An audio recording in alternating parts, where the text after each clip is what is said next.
Olá, meus amigos, muito boa noite. Hoje a gente vai entrar na nossa aula 7 da nossa trilha Hadoop, beleza? Dentro da aula 7, vamos falar do Scoop, né? Então, olhando um pouquinho aqui o que temos na nossa trilha, né? A ideia de serviços, navegamos nesse primeiro serviço, né? Que seria o Scoop. Eu trouxe ele primeiramente porque ele é um serviço que facilita muito a integração de dados, né? Então a ideia com o serviço do Scoop é fazer ali a movimentação de informações de bancos relacionais. Vou entrar um pouquinho aqui no detalhe conceitual e também na nossa aula vamos ter uma parte prática, né? Então, para que a gente consiga enfatizar e fazer uma demonstração bastante estruturada, né, das funcionalidades do Scoop, não no nível tão avançado, mas mostrando ali o mínimo possível das funcionalidades de importação e exportação, né, que a gente vai falar um pouquinho agora conceitualmente, eu trouxe aqui esse fluxo para mostrar para vocês, beleza? Então, bora lá. Hoje, né, nossa aula 7. Primeiro ponto, pessoal, é muito importante entender como funciona os clients, né? Como funciona o serviço do Hadoop Scoop, né? O Scoop, diferentemente de alguns serviços como Hive, como HDFS, como por exemplo o HBase, ele tem normalmente ali algumas interfaces ou algumas integrabilidades com alguma outra tecnologia para poder fazer ali uma camada, né, visual. No caso do Scoop, ele é um pacote, né, de bibliotecas no qual eu consigo executar comandos e esses comandos têm todo um nível de parametrização onde eu consigo implementar funcionalidade de importação e exportação de dados com bases externas no meu ambiente Big Data Hadoop, tá? Então, como funciona? Primeiro ponto, eu vou ter, né, um cluster Hadoop. Então, para a gente fazer aqui uma analogia, digamos que essa parte externa aqui, né, esse quadrado aqui é uma analogia a um cluster, né? Então, para a gente não ter toda a topologia aqui, não ficar muito confuso, então o segundo nível eu vou ter o meu armazenamento da informação, que seria o HDFS, tá bom?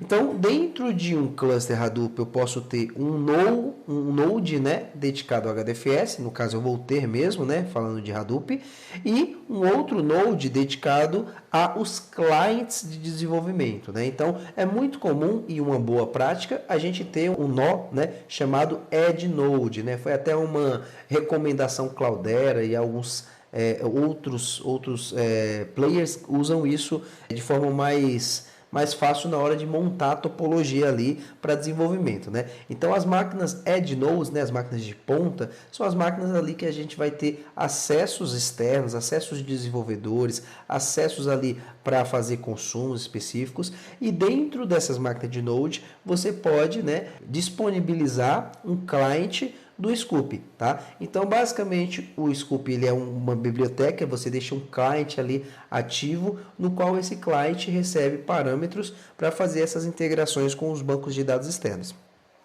Eu coloquei aqui também o detalhe, né, do MetaStore. O que acontece? Na hora de fazer o sincronismo ali com os metadados das bases externas, o Scoop precisa de um espaço ali para armazenamento do seu MetaStore, para fazer a gestão dos metadados, tanto os metadados do ambiente local, né, do ambiente do cluster ali Hadoop, como também a gestão dos metadados provenientes de bancos externos, né, para ele conseguir ali validar as estruturas, validar se aquela informação é adequada e aderente naquele layout, né? Então essa função aí do MetaStore do Scoop é bastante importante. E o que a gente tem, né, para fazer a integração? O Scoop, né, como quase todos os serviços aí do Hadoop, ele é composto de bibliotecas e ele é todo escrito em MapReduce, né, que seria na linguagem Java. Então, utilizando componentes Java, quando você executa um comando de integração, por exemplo, eu quero fazer uma importação de dados, o que o Scoop faz? O Scoop executa um job, né, de validação. Esse job ali é todo gerido ali por toda a componentização de mappers e reducers, né? E você consegue entender ali, o próprio job faz a orquestração das suas tarefas, faz a gestão ali das cargas, tal, e vai controlando a conectividade com o banco. Então, por isso que o Scoop é bastante utilizado, por ele ter toda essa resiliência de conectividade. Se der algum tipo de problema, ele faz todo o rollback da transação. Então, você tem ali uma facilidade maior, né? E também é muito mais simplificado essa estrutura. Você, ao invés de muitas vezes você desenvolver um script, desenvolver um código, desenvolver um componente ou utilizar uma ferramenta que pode ter uma licença um pouco mais cara, né? Pode vir ali com algumas necessidades financeiras para que a gente consiga estruturar isso, né? E também ter um conhecimento específico por ferramenta. O Scoop te dá diversos mecanismos de integrabilidade aí, muito mais aderente, muito mais simplificado e nativos dentro do ambiente Hadoop, tá bom?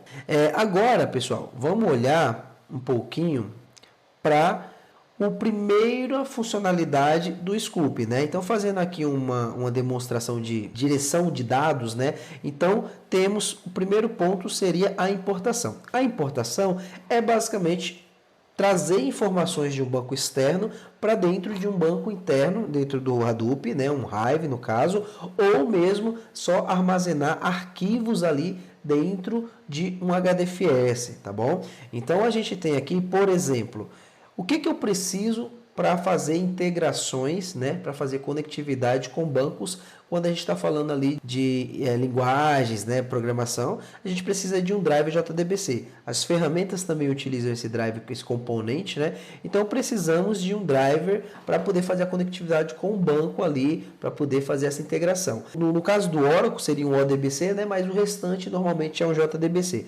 E aqui para a gente fazer uma demonstração, eu trouxe aqui Oracle, Teradata, poderia ser qualquer um outro banco relacional, tá? E aí dentro, né, nessa parte central, eu vou ter aqui o componente Scoop fazendo a importação desses dados para dentro de um HDFS e esse HDFS estar ali alimentando, né, uma camada semântica do Hive com tabelas, né? Então, basicamente, eu poderia ter um fluxo aqui trazendo a informação de um banco externo, carregando isso dentro de uma tabela Hive para que eu consiga evoluir com meus trabalhos de engenharia de dados, tá?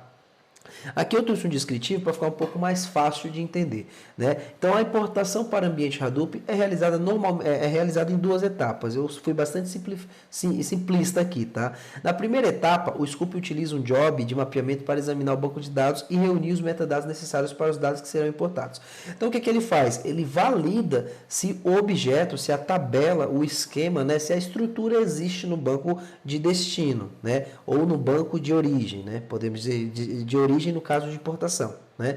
Então ele valida se o banco externo tem aquela tabela. E aí ele validou, ele faz essa movimentação dos metadados e aí ele executa a segunda etapa, que seria realmente a transferência, a query ali de execução para poder trazer as informações que foram pedidas, né, que foram solicitadas pelo comando, e aí ele faz a transferência ali pela banda da internet para você fazer a comunicação e fazer o armazenamento dentro do ambiente Hadoop, tá? Então, basicamente, é composto dessas duas etapas.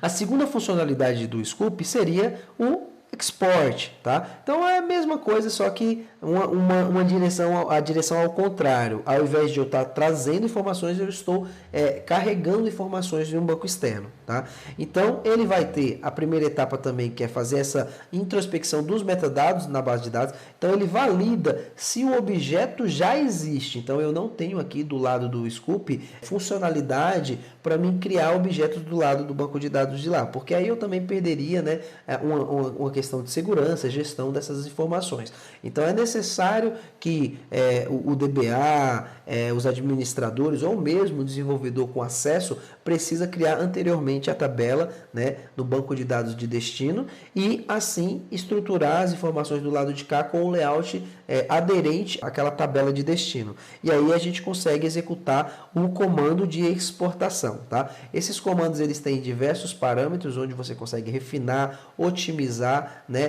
Criar ali mecanismo que precise especificamente uma conectividade um pouco diferente, né? Então eu tenho ali tanto mecanismos e parâmetros para otimizar a performance, como também para criar ali uma facilidade de integração, né? Senha, estruturação de arquivos dentro do ambiente, tudo isso, tá? Então o Scoop é uma ferramenta bastante robusta, por mais que ele pareça ser simples, mas ele traz umas funcionalidades muito importantes para dentro do universo de engenharia de dados, no qual ele substitui muito bem uma ferramenta que pode ter uma licença cara, como eu falei antes, ou mesmo um tempo de desenvolvimento para criar uma aplicação, para criar uma ferramenta que consiga integrar com bancos externos, tá? Então o Scoop faz muito bem esse papel aí dentro da plataforma Hadoop, tá?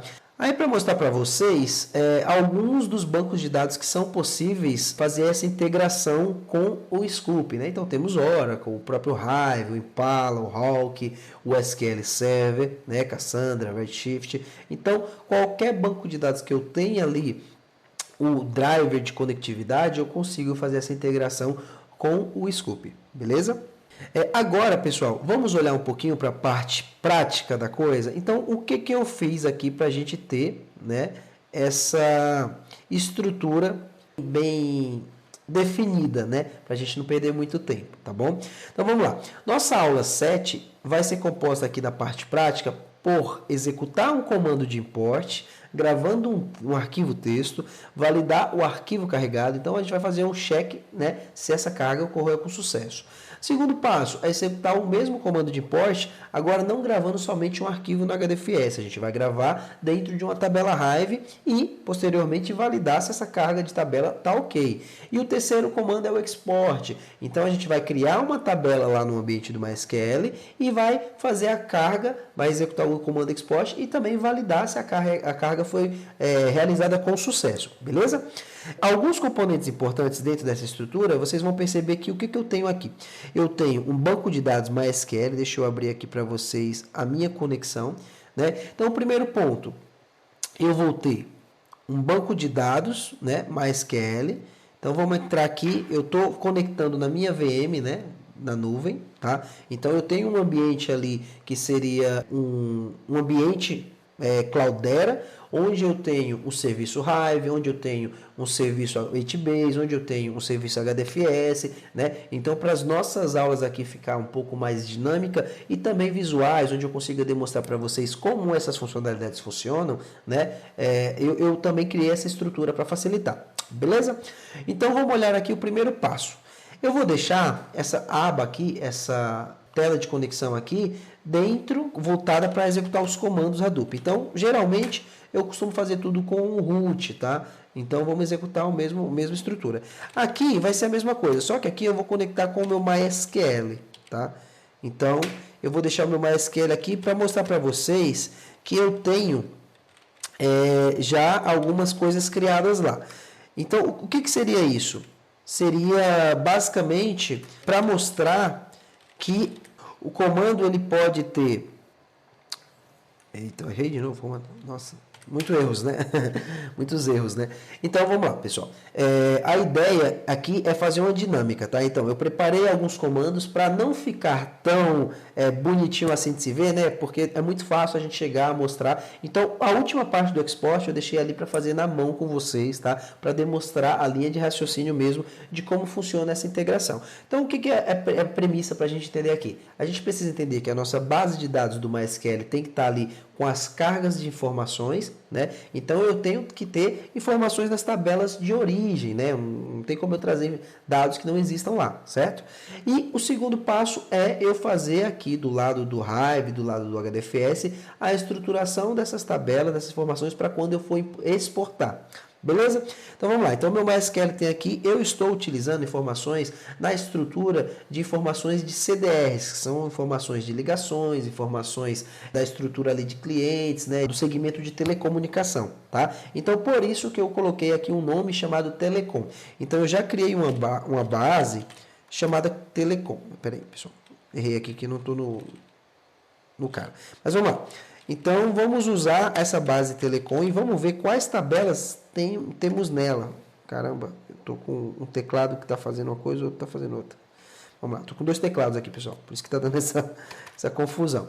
Então, vamos olhar as tabelas que temos aqui dentro desse cara. Né? Então, temos aqui, ó, tabela de CDRs, tabelas de empresas, endereços, instituições, pessoas importadas, recargas e uma tabela telecom CDRs aí, que eu acho que foi na hora que eu criei com a nomenclatura não muito correta, tá bom? Mas é para vocês verem que o ambiente é isso, né? O ambiente de engenheiro de dados tem algumas padronizações, a ideia é que a gente sempre tenha boas práticas, mas vamos aqui olhar para o ambiente de treinamento mesmo, tá?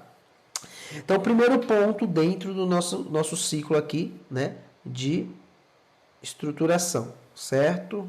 Então, vamos lá. Executar um comando import. Então, o que eu tenho aqui? Tá? Eu trouxe aqui alguns comandos e aí vamos passar um pouquinho nos parâmetros dele, né?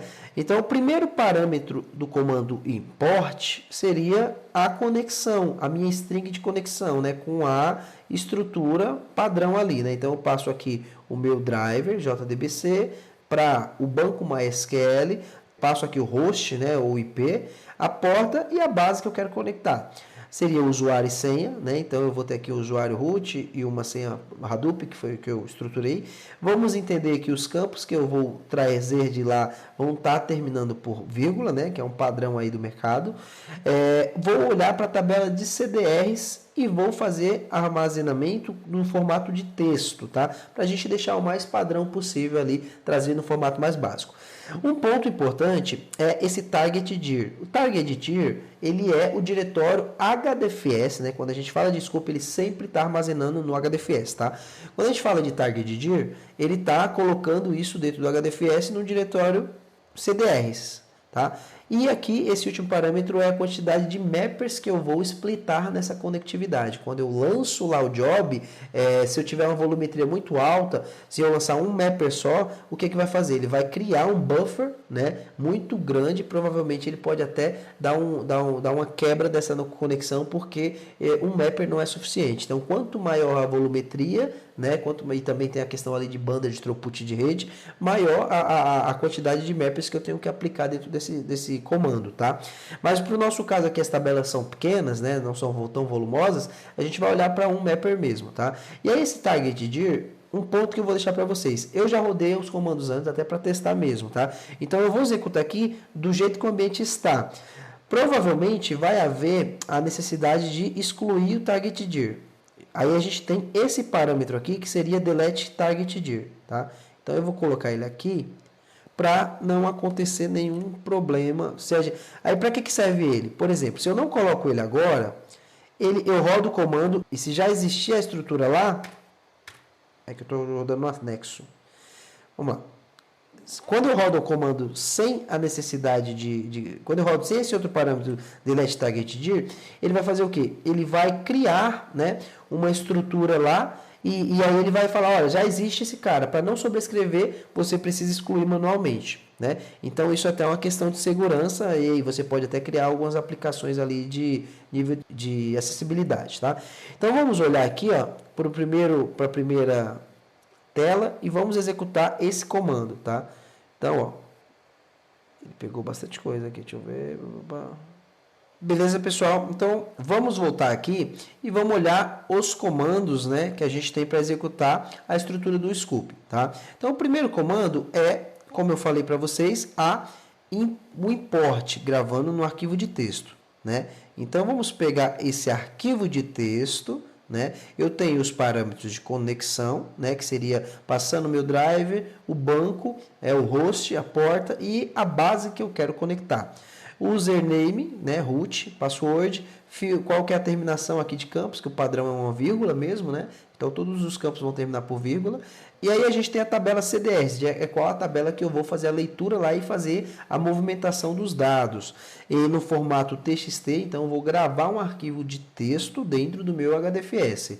Esse parâmetro aqui, ó, delete target dir, ele é especificamente para que quando eu já tenha rodado esse processo, ele delete, né, o arquivo existente, o diretório existente e recrie ele, para a gente não precisar fazer isso manualmente, tá? E aí o target till, o segundo parâmetro já é é para executar o comando fazendo a carga dentro desse diretório no HDFS. Então, quando a gente fala de scoop, ele sempre está fazendo movimentações de dados dentro da estrutura do HDFS, tá bom? E o último parâmetro seria o M1 aqui, que seria a quantidade de mappers que eu vou aplicar, beleza? Então, vamos pegar agora esse comando e vamos lá dentro do da nossa estrutura e vamos executá-lo, beleza? Vamos ver se está tudo certo.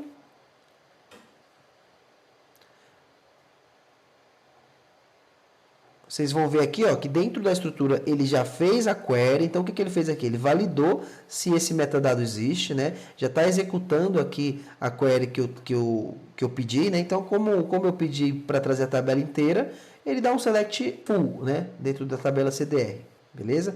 Esse limit 1 é para validar se a estrutura existe, tá? Mas posteriormente ele executa a tabela, ele executa a query full.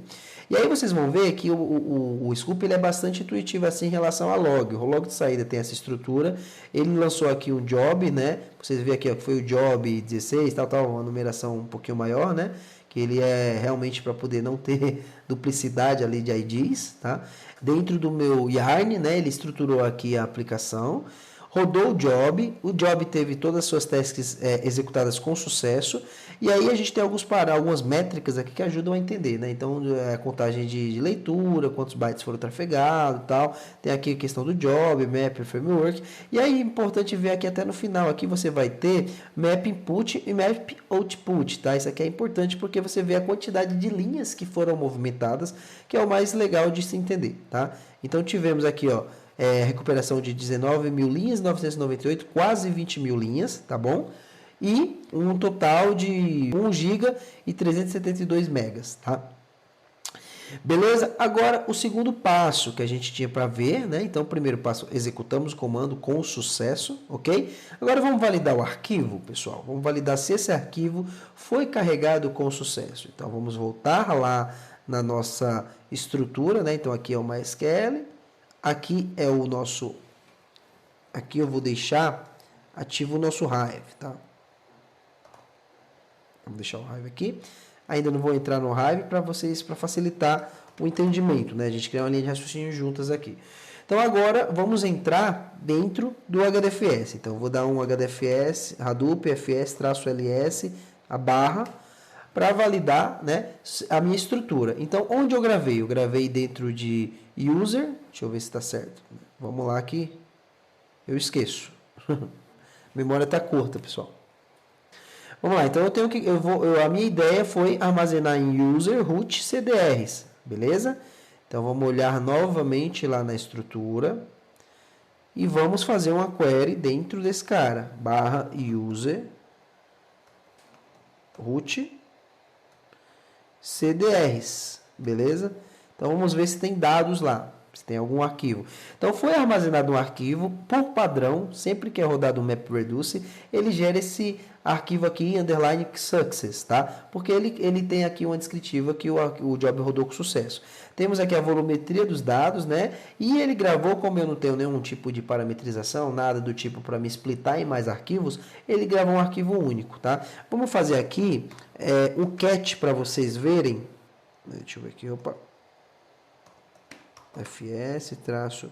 Cat seria o quê? Seria um comando que eu faço a recuperação dos dados, faço a leitura dos dados, né? Eu peço para ver o que está escrito dentro desse arquivo. Para não ficar muito extenso, porque são 19, quase 20 mil linhas, eu vou colocar aqui um segundo parâmetro que é para pegar só 10 linhas desse arquivo, beleza? Vamos ver se trouxe, está ok. Beleza, vocês verem aqui, ó, que eu já tenho aqui a estrutura dos dados, né? Então eu tenho uma numeração, um host, né? Algumas coisas. Eu não estou entrando no detalhe do layout, tá, pessoal? Só para que a gente não perca tanto tempo, até porque após a aula 10 eu vou entrar ali com a solução, vou trazer todo um detalhamento ali de engenharia mesmo, tá? Isso aqui é mais só para a gente mostrar um pouco mais as funcionalidades do Scoop, tá? Então vamos para o segundo passo. Então já validamos, tá ok. Agora vamos executar um comando import gravando numa tabela Hive, certo?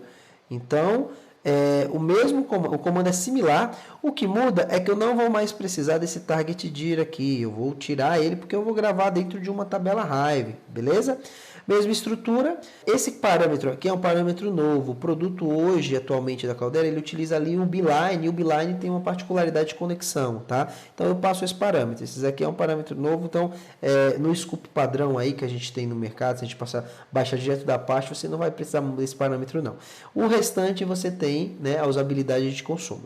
Então agora a gente vai utilizar a tabela pessoas. A gente já baixou as CDRs para dentro do arquivo, né? Agora a gente vai olhar para a tabela de pessoas, tá bom? Então esse teoricamente ele tem que criar ali uma tabela. Como eu falei para vocês, eu já executei esses comandos antes, então provavelmente ele pode reclamar que a tabela já existe. Mas isso é bom que vocês vejam também uma saída de erro, né, digamos assim. Né? Um erro meio que previsto, mas é uma forma do scope ali fazer a gestão dos dados. Beleza? Então vou dar um clear aqui, para a gente sempre ter um pouco mais visual. Beleza? Vamos dar um patch aqui. Então, mesma coisa, vamos executar o comando e vamos aguardar aí. Agora, além daquele log que ele gera, né, com as métricas do Scoop, ele também vai gerar mais logs dedicados ao serviço, à integração ali com o serviço do Hive. Como eu falei para vocês, já tinha executado antes, então ele está falando que a tabela já existe. Então eu não consigo executar esse comando porque senão eu vou sobrescrever. Existem parâmetros que eu consigo fazer isso, mas para a gente ficar um pouco mais simplificado, tá? Esse comando, eu vou fazer na mão. Então vamos entrar lá, como eu falei para vocês, no beeline, né? Opa, vamos lá. Vou puxar aqui o meu beeline, beleza? O meu beeline, eu vou excluir essa tabela de pessoas. Vocês vão ver que é bem parecido, tá, com a estrutura do MySQL. Então, primeiro, meus databases. Vamos olhar os nossos databases, certo? Vamos ver o que a gente tem. Então, eu tenho o mesmo database aqui, o Telecom. Vamos usar ele? Telecom, beleza. Agora, eu quero ver as tabelas desse cara. Aí, foi de novo, as tabelas. Faltou mais um. Beleza, então eu já tenho essas informações. Então eu já tenho pessoas aqui. Então eu vou fazer um drop table para que a gente consiga fazer a carga novamente para essa tabela. Eu quero recarregar, eu quero fazer um overwrite aí, né? Quero fazer uma carga nova para essa tabela, beleza? Então vamos executar novamente a estrutura do scoop, certo? Agora, entende-se que vai rodar de acordo. Percebem que a volumetria não é tão grande, né? Espera aí que eu acho que não deu certo o comando lá. Vamos ver. Deixa eu ver o que ele ainda está reclamando aqui. Tá. Agora ele está falando do diretório. Então eu vou excluir o diretório pessoas, tá, pessoal? Então vamos lá. Do PFS, -ls.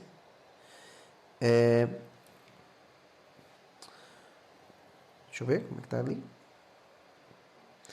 Vou até copiar aqui para a gente simplificar. Então seria...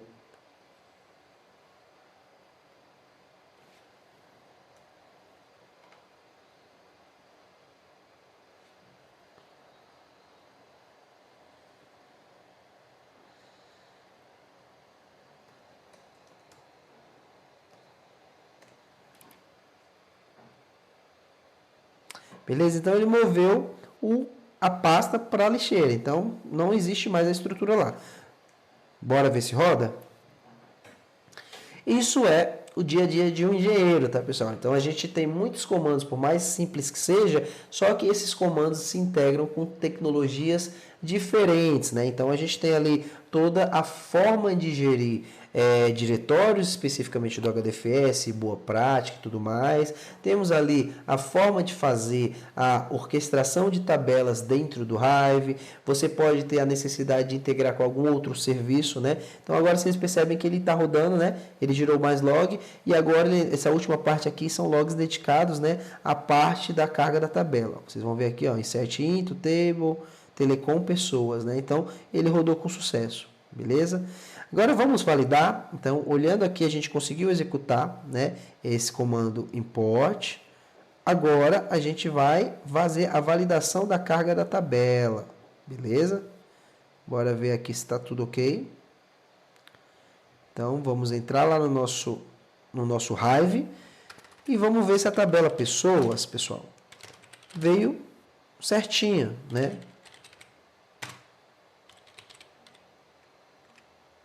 Vamos dar um limite 10 aqui para não ficar muito ruim da visualização. Ó, então a tabela pessoas tem código de empresa, tem o nome, tem a idade, a cidade, a profissão, a média salarial e a moeda do pagamento dessa pessoa, tá? Então é uma estrutura, né, que tem aqui toda uma modelagem, né? Vocês já percebem que está no formato tabular. Então, teoricamente, se a gente estiver falando ali de um fluxo de engenharia de dados, trazer diretamente para o Hive para fazer a análise já é um bastante ganho, né? E traz bastante produtividade, digamos assim, sem a necessidade da gente carregar no HDFS, criar tabela semântica. Então, a estrutura ali do próprio metadado que foi trafegado do banco de origem virou no banco de destino e foi convertido ali para o DDL, né, para a criação aí da tabela no Hive, né? Vocês viram que eu não trabalhei com DDL nenhum de criação de banco, né? Porque o próprio Scoop tem essa funcionalidade embutida dentro do mecanismo, tá?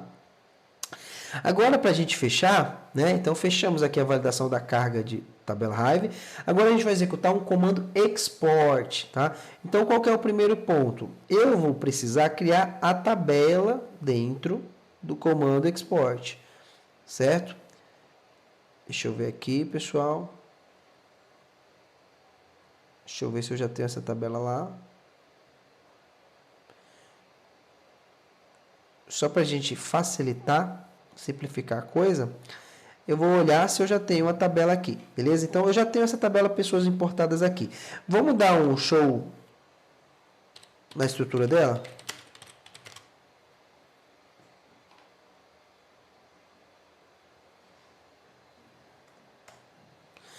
Ó, vocês vão ver que ela é código empresa, nome, idade, cidade, profissão, média salarial, moeda. A mesma coisa de pessoas. Na verdade, né, eu coloquei aqui, a ideia era fazer pessoas exportadas, mas no momento lá eu estava pensando outra coisa e eu deixei pessoas importadas mesmo, tá, pessoal? Acho que não vejo tanto problema, mas pela lógica, digamos que fosse um assunto de negócio, a gente tem que levar a tabela com o nome mais intuitivo possível. Muitas vezes você vai ter um trabalho ali de um AD, que seria um cara que gere as nomenclaturas, os objetos dentro de um banco de dados, tá bom?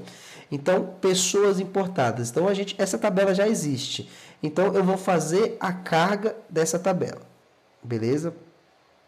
Vamos executar o último comando que temos aqui para fazer. Seria a exportação. Vamos pular isso aqui, pessoal, porque isso aqui a gente já fez, tá? Isso aqui eu tinha dois comandos de import, mas como a gente já fez um deu com sucesso, isso aqui basicamente é para trazer outra tabela, tá? Agora vamos executar esse comando aqui de export. Beleza? Vamos lá. Voltar, vou dar um clear aqui novamente. E fazer o comando. Esperamos, né, que esteja tudo com sucesso. Como eu falei, né, a premissa desse comando executar é ter, obviamente, a estrutura de dados aqui ok, né, tá tudo certinho para mim fazer a leitura e fazer o input num objeto existente que seja aderente à estrutura de dados que eu estou enviando, tá? Vamos ver se está ok, se ele vai fazer essa carga. Beleza, executou. Então, ele está dizendo para mim ó, que foi exportado 14 registros, tá? Então, beleza. Então, a tabela menor que a gente tinha. Vamos olhar para essa tabela.